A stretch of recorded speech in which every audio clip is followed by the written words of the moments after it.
Closure. Now, this was a tough one. Anytime there's any deep suture being placed, you need to use absorbable suture. This could be something like monocryl, fast-absorbing plain gut, or Vicryl.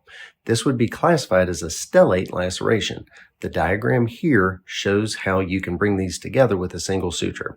You utilize a modified mattress or a half-buried mattress suture, and the corners of the flaps get brought together in the center. After this suture is placed, the wound looks a lot less intimidating. Then the longer aspects of the wound can be repaired individually. External sutures are non-absorbable, and a 6/0 thread is usually what we'd use on the face. However, as big as this was, I felt that I needed something larger and stronger, so I used a 4/0 Prolene.